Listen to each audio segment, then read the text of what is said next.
My name is Chris Markham, and thank you for watching what is first to be hopefully many installments of Blue and Gray Television. With increasing need for multimedia and videos in the news, we want to keep up with that and have a series of interviews with campus administration, students, student leaders, things like that. And so this is our first installment, and joining us for that first installment is UMW's 10th president, Dr. Troy Paino. Hey, Chris. Thank you for joining us. Happy to be here. Thank you for joining us. And so we're going to start with just basic questions about your tenure here so far. We're arriving on your 4-month anniversary here. So in the past 4 months, how have you been acclimating to Fredericksbrug? Do you think we're going to have a party on November 1st celebrating my first 4 months? I think we should. Probably. We can.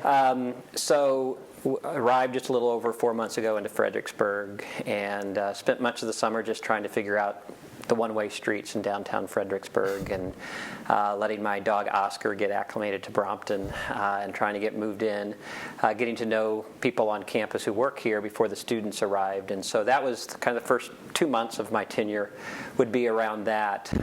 But really it kind of began for me when the students started arriving and started moving into the residence halls. And I remember that day very clearly. It was a beautiful day, and that's really when the campus came to life, and that's really when I started feeling a part of the story here at Mary Washington, getting an opportunity to meet our new students and their parents, getting around to all the residence halls. That was a very exciting day for me, and over the last couple months, as the semester has been progressing, I'm getting more and more opportunities to interact with students, and for me that's really what it's all about, and it's really what I was hungry for, and especially the last few weeks with homecoming and all the events around that. I'm getting more and more opportunities to interact with students and be a part of campus life, and so that's been really exciting. But certainly there are other constituency groups I've been spending time getting to know. Tonight, for example, I'm going to an alumni event in Washington, D.C., and there will be about 200 alums at that event. So that's an exciting opportunity to get to know that part of Mary Washington as well. Certainly got to meet some alums from homecoming this past weekend, but certainly also getting out and talking to a lot of the faculty and staff, meeting with departments and offices, and having an opportunity to start to get to know people who work and commit themselves to student development, to student learning.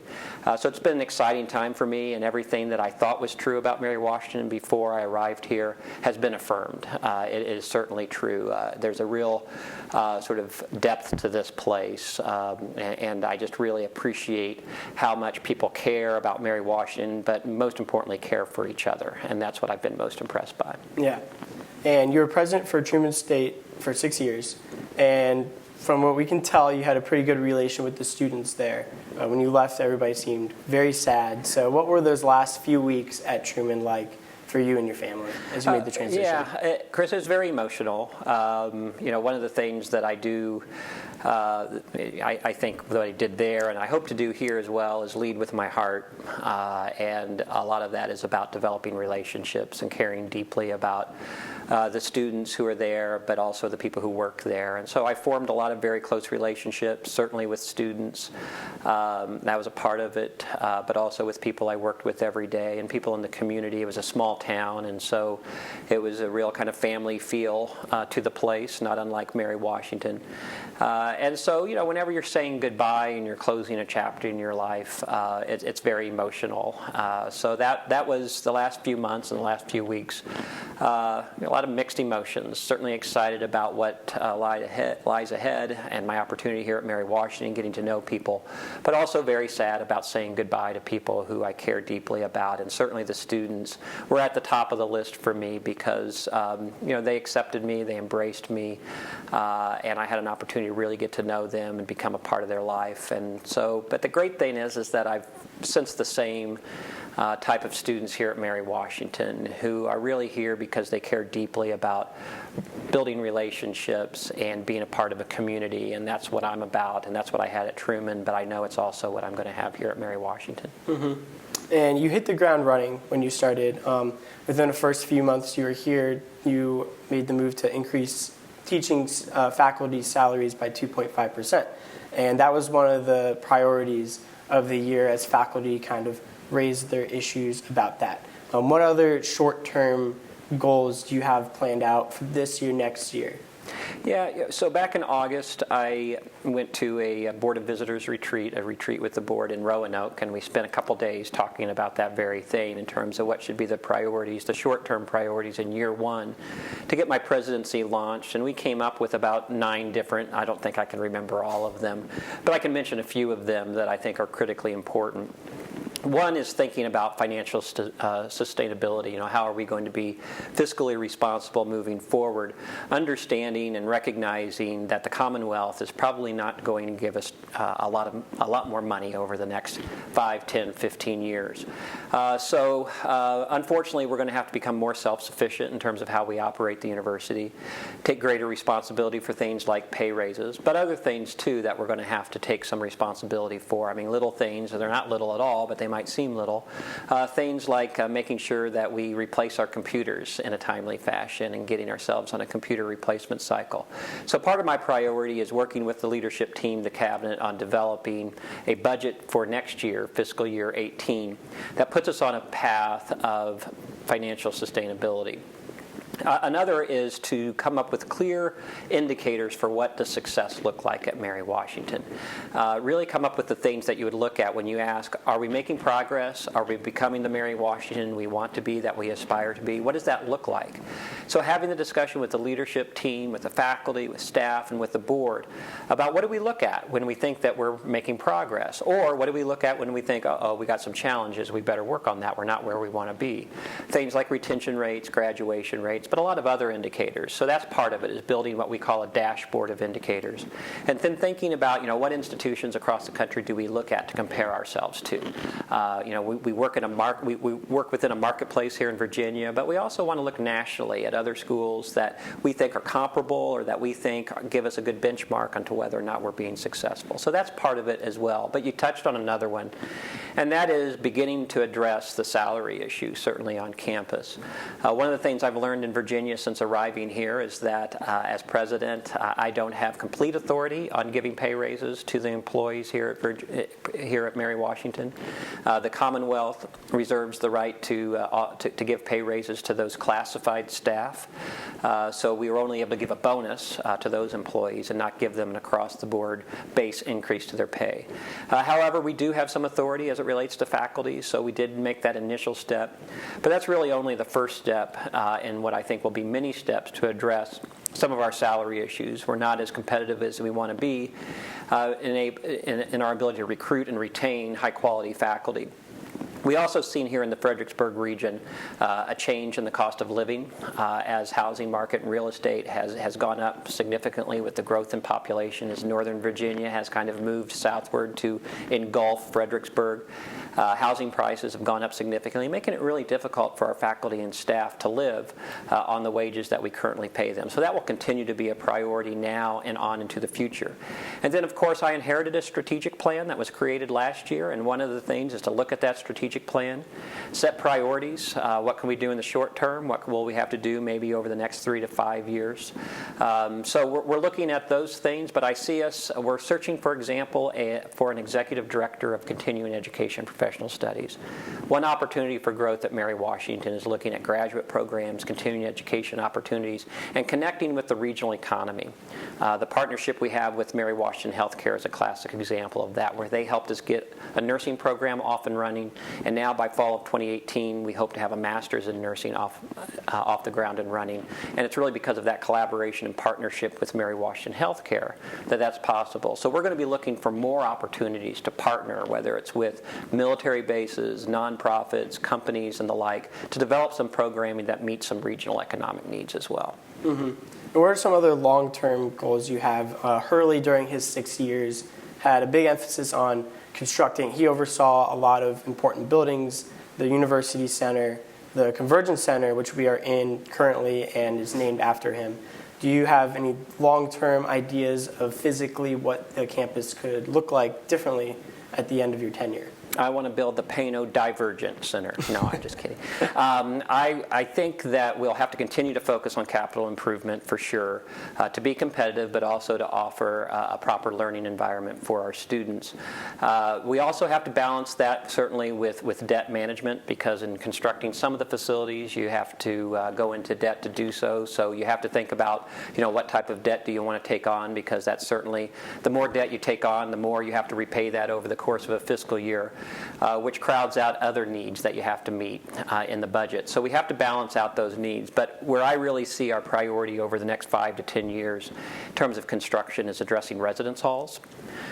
So what we're going to see, we're in the process right now of updating our master plan, but what that means is taking a really holistic view of all of our facilities on campus and coming up with a strategic plan around what are we going to renovate, what new construction are we going to invest in, and what, if any, buildings will we get rid of over the course of the next 5 to 10 years. With that said, we know probably our top priority is going to be renovating residence halls or constructing new residence halls. We already know starting this summer we're going to build our new addition to the Jepson Science Building. That's going to be a 30,000 square foot facility that's going to expand our opportunity to educate students in STEM fields, and so we're excited about that. We know also next on the list is going to be a renovation of Seekebeck Hall, and we'll be discussing what we can put in Seekebeck. The College of Education is one thing that we'll probably be putting in Seekebeck, but that will not fill all of Seekebeck, so we have other opportunities to put some things in there, and so we'll be a part of those. We'll be having those discussions. But then, as I said, I think that we'll be really focusing on residence halls, probably beginning with Willard. Very shortly. Probably down the road, I see a renovation of the Simpson Library on the docket. As well as looking at our athletic facilities. And I know one of the dreams of Athletic Director Tyler, and I share that dream, is to put a first-class locker room facility over on the Battleground Athletic Complex so that our student-athletes do not have to travel about a mile from the locker rooms over to the fields of competition. So we have drawings for that, and we're trying to look at the financing to see if we can make that a reality. So those are some of the projects I hope to work on over the next 5 to 10 years. Awesome. Switching gears, when you were first announced as president, there was kind of a clamoring among students that we had not enough diversity, we hired another white male president, and that changed over time as students got to know you and realized that you were the right fit for the job. But it kind of highlighted the issue of diversity or lack thereof at UMW specifically. And we know UMW isn't the most diverse school. What are some issues that you have seen with that since you've been here, and what kind of ideas do you have to combat that? Yeah, it's going to be a top priority, and that's in one of the initiatives of my first year is to focus on this. And we're doing two things right now in parallel and actually in conjunction with one another. And one is that we created a task force to look at how we can promote diversity and inclusion on campus. So what kinds of things, what kind of action plan can we create to create a more inclusive environment here and build on our diversity at Mary Washington. And along with that, the board has created, our Board of Visitors has created an ad hoc committee looking at this very thing as well. So the task force, the on-campus task force, along with the board committee, will work together on developing an action plan around how we can promote diversity. And we have specific goals in our strategic plan and our strategic enrollment plan on where we'd like to be 5 years from now with the diversity on campus. Right now, I think we're roughly around 28% of our student population being categorized as underrepresented. Either that's first generation or Pell eligible or a racial or ethnic minority. We'd like to see that get up close to 50% over the course of the next several years, and so that's an aggressive goal. The question is, okay, set the goal, how are we going to get there? One of the things you have to do to promote diversity and to create an inclusive environment is certainly have a diverse faculty and staff workforce. You mentioned, the president, but certainly we have over 800 employees here, and I think that those employees, that staff, that faculty have to reflect the diversity that we seek in our student body. We think we can be more successful in recruiting diverse students if students see that we in fact promote it in the people who work here. So that's certainly going to be part of the strategy, is to take a close look at our recruiting efforts and what can we do to be more successful in recruiting minority candidates to Mary Washington, but maybe even just as importantly or more importantly, what can we do to support them once they're here? Because I think that's always the challenge, is that you can recruit someone, but if they do not feel a part of the community, if they do not feel included, valued, and a part of the conversation, ultimately over time they will look to go elsewhere. Definitely. We are less than 2 weeks away from election day rather, and millennials don't have a good reputation of showing up to the polling booths on election day. What do you think is a college student's role in the election process and voicing opinions? It's not been the cleanest election, like on social media, a lot of people complaining, bickering at one another.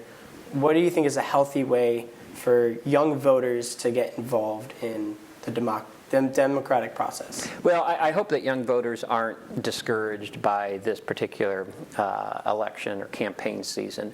Unfortunately, I don't think that the campaign has represented our hopes and dreams of what a democracy would look like.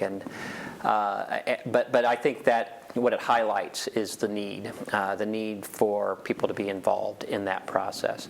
But especially young people. It's always sort of disheartening to me when I see the statistics that young people don't vote at the same rate that, say, senior citizens do. And politicians pay attention to this. I mean, they know. Politicians, first and foremost, want to get elected. They want to have that job that they're seeking.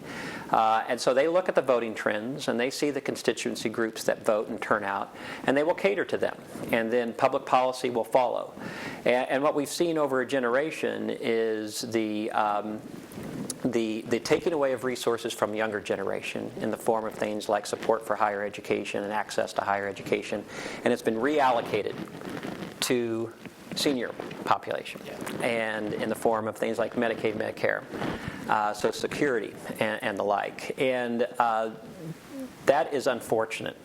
And the only way to reverse that trend is for young people to have a louder voice in our democracy and in the elections, and for those politicians to start taking notice in that loud voice. So I think it's really incumbent upon this generation, as discouraging as the current rhetoric might be, and even if they're not overly excited about the choices they have before them, it's critically important to certainly vote, to send the message that we are a constituency group that you have to pay attention to, and you have to talk to, but also being a part of the public discourse, because I think certainly being active, engaged citizens is more than just turning out to vote on November 8th. It's continuing that involvement and that engagement on issues that matter to you. And so I hope that here at Mary Washington and beyond, that the young people of this generation see, and this election is maybe an example of that, the dangers of not being involved. And one of the issues that really affects students is college tuition. And you mentioned earlier being fiscally available to students. And Hillary Clinton and the Democratic Party have plans for free college tuition. And where do you see that going, and how does that affect students at Mary Washington now and looking into the college process 2-3 years from now? Yeah, so Secretary Clinton's proposal of free education, college education, at least at public institutions, I believe, for families making $125,000 or less, I think sounds great in theory. I'm doubtful that it'll ever become a reality. One is affordability. Can we afford it? How are we going to pay for it? The other is sort of political reality. All the various groups that are going to line up against that, including private institutions who could see this as a dramatic shift of resources to public universities away from privates. So I'm a realist when it comes to these things, and so I wonder whether or not that'll ever become a reality, and whether or not that's sort of more a political campaign position, and if she has the opportunity to govern, whether or not that will be part of her governing. I think probably the more realistic approach is to think about how can the federal government partner with states to try to ensure that states increase their support for public higher education. And what I would encourage the president to do is to put a sort of maintenance of effort clause into the availability of federal funds per institution. And so what I mean by that is, like in Medicaid, states have to match a certain amount of money in order to get full funding from Medicaid. I think similar types of provisions should be put in for things like Pell Grants, that if an institution or a state is to receive full funding from the federal government, there has to be a maintenance of effort from the states to support the public institutions. I also think that we could increase the size of those Pell Grants and who might be eligible for that. So that's a way of moving towards supporting more families to make higher education accessible. But there's actually been research, Chris, that shows that it's important for students to have at least some skin in the game in terms of the cost of their education. That the more students have their education paid for, the longer it takes for them to finish. And you know that if you're paying some portion of your tuition, there's an impetus for you to try to finish as quickly as you can. And one of our biggest problems with the student debt is students taking too long to get their degree. So time to degree, time to completion is a critical issue, and actually having some skin in the game has shown to help push students along in the pursuit of their degrees, as opposed to sitting back and taking maybe 5, 6, or even longer years to get their education. So I'm not necessarily a proponent for a complete free college education for all students, or even students up to $125,000, but I do think we have to relieve that burden on students and their families to some degree. Shifting gears again, and an issue that students at UMW specifically have been bringing to light in the past couple of years has been the debate of fraternities and sororities being accepted by the school. They're here, but they're not officially a school club. And also that kind of goes hand in hand as a football team. And the issue is students don't think that those fit into the culture of UMW. And people look at the benefits of them, and they say they bring in more students, which brings more money to the school. And that's obviously a long-term thing, but where do you see yourself standing on those issues? Well, I think we need to be sensitive to culture, and I know that a lot of these conversations occurred before I arrived here, and I know, from what I understand, that when the issue of Greek life was discussed, it was a very emotional discussion. There were students and alums who spoke very passionately on the issue, many against it for the reasons that you discussed, that it was against the culture. And what I've heard, some people are concerned about that fraternities and sororities would create sort of more cliquishness, subgroups, if you will. And one of the things that people love about Mary Washington is its strong sense of community and cohesion, and that the inclusivity is sort of supported by that, whereas fraternities and sororities might in some way make it less inclusive, more exclusive, if you will, in terms of the culture. So I've heard that, and I appreciate that. I came from an institution, Truman had Greek life, and so I'm certainly familiar with Greek life. I'm familiar with the benefits, and I'm also familiar with the downside of Greek life. I see that students who get involved in Greek life become very engaged, and we want students who are engaged. It helps with retention. Oftentimes we encourage students to get involved in some student organization or club or athletic team, because getting involved in those smaller groups help them feel a part of something. And certainly fraternities and sororities can serve that function on a college campuses. I've witnessed it as president of Truman. That happened.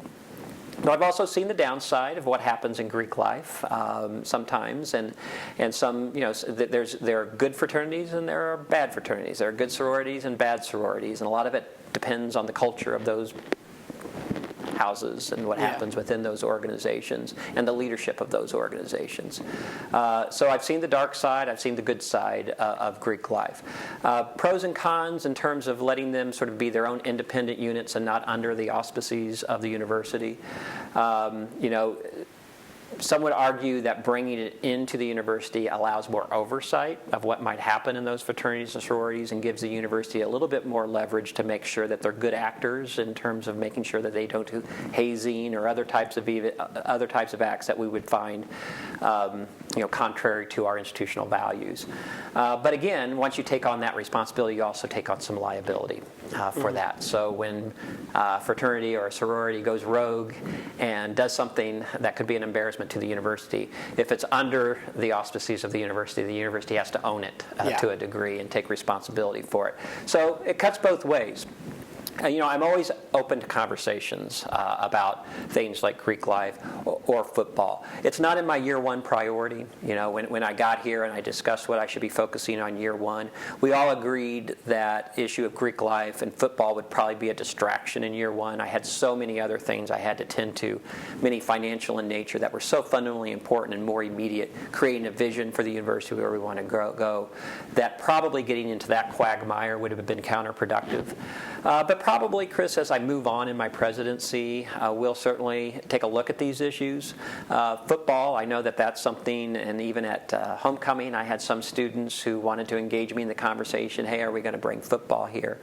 And I heard some students say, no, we don't need football, and I've heard others say, yeah, it would really add to the school spirit and the sense of community if we had a football team. Again, I came from an institution that had a football team, and I can give you the pros and cons, just like Greek life.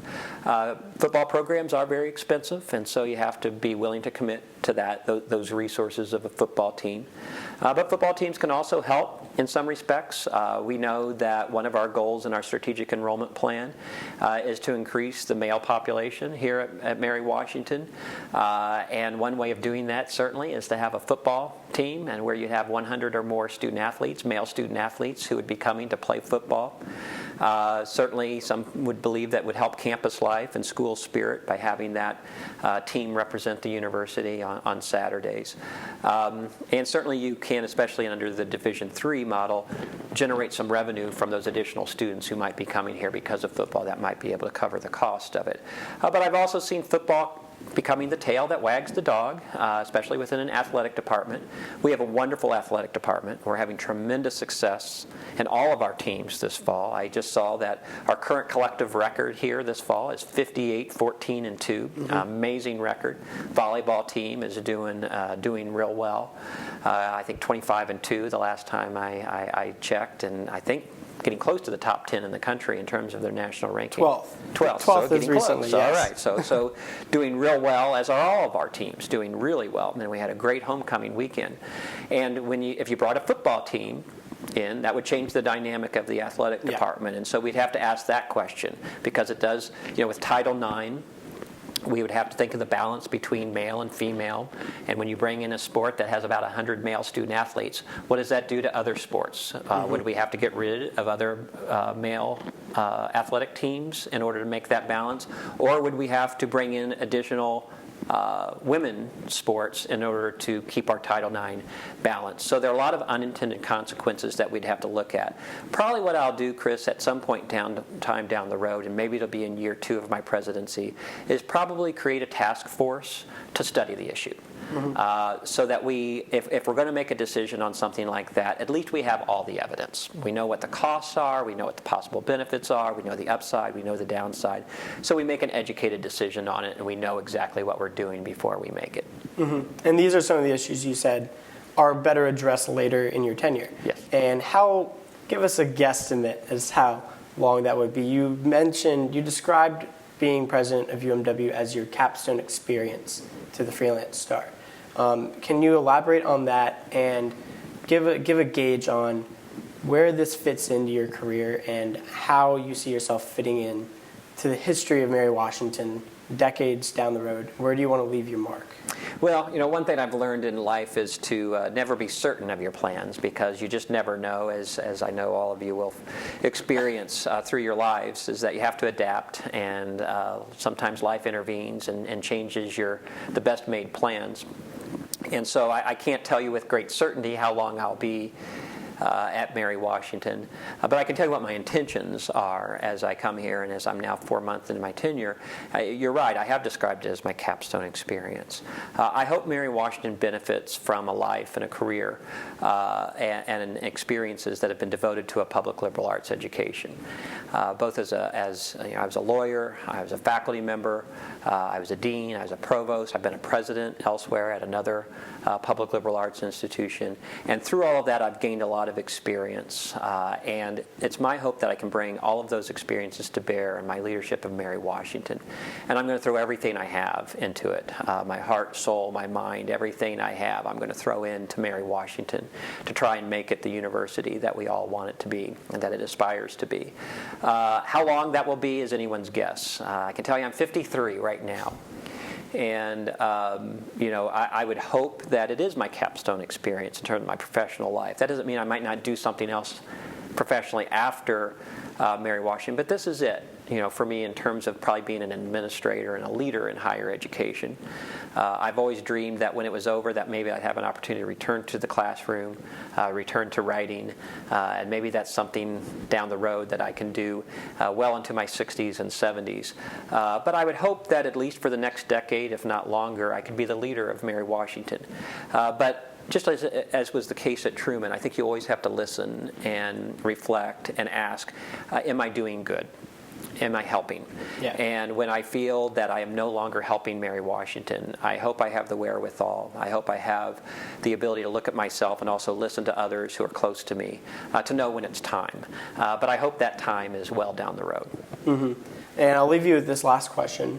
And President Hurley had kind of a symbol of students. He had that face you'd see on Campus Walk, and he was very visible among the students. And so far early in your presidency, students have a similar feeling. What do you want to represent to Mary Washington students? How do you want to be seen among the students and kind of as a role model? Yeah. Well, first and foremost, I hope I'm approachable. I hope that all students who see me as I walk down Campus Walk and as I go to University Center to eat always feel comfortable to come up and talk to me, to say hi, and if they want to talk to me, engage me in conversation. I hope all students feel that that's the kind of president I am. I'm accessible, I'm approachable, and that I care about them. And I want to get to know students. I want to hear their story. I want to hear their experiences. I want to answer their questions. I want to ask them questions. I want to get to know them. To me, people ask me what's the most rewarding part of my job, and it's really developing relationship with students, and it's hopefully having an opportunity to mentor students. So the more students that I can build relationships with and hopefully help them in some way in their own goals, both personal and professional goals, I want to be that type of president where I'm not just sort of in a bubble and an administrator who's only meeting with other administrators, but that I'm spending at least as much time, if not more time, out on campus, getting to know the students and involved in student life in some way. So I'm looking forward to, I think I've already had a lot of those opportunities in my first couple months, but I think as the students get to know me, I'll have even more in the months and years to come. Yeah, as a student, I can attest to your visibility on campus, and I thank you for your time today, for talking with us and talking to the students of UMW. Yep, thank you very much. So yeah, like I mentioned, this is hopefully one of many installments that we'll have for the Blue and Gray Press and more opportunities to engage with students and campus officials such as yourself. So I thank you again for being part of that. Thank you, Chris. Yep.